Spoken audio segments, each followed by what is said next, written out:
encouragement, you guys. Lately, the enemy has been causing discouragement in us believers because certain things might be delayed right now. God might be telling us to be patient in the season. God has been having us in a still season where it feels like we're stuck, where it feels like things could be uneasy. But God wants us to remember He has not forgotten about us. He has not forgotten about us. Continue to do good.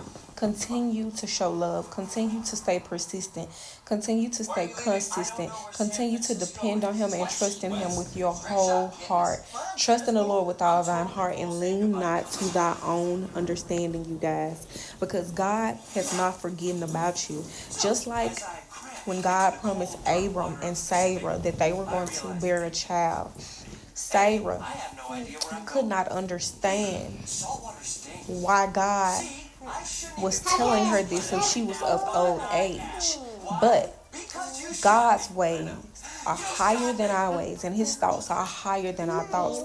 Will you trust in God even when it doesn't look like He's in the midst? Will you trust God even if it doesn't feel like He is going to come through?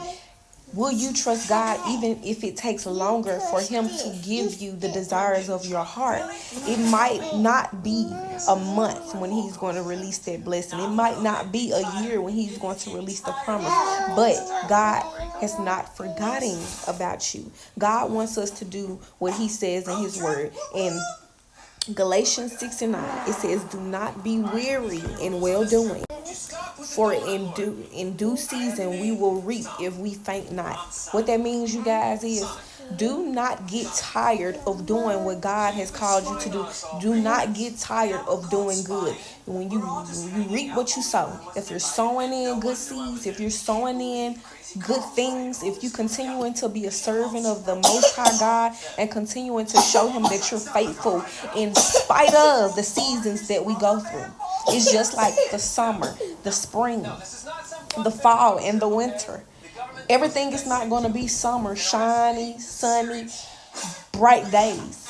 Every season is not going to be the same. Sometimes it's going to get cold and lonely. Sometimes there's going to be a still season where God wants you to sit inside of that stillness and be still and allow His peace to abide and guard your heart and your mind. Do not allow the enemy to come in and cause confusion or doubt or discouragement just because God's promises are delayed. Just because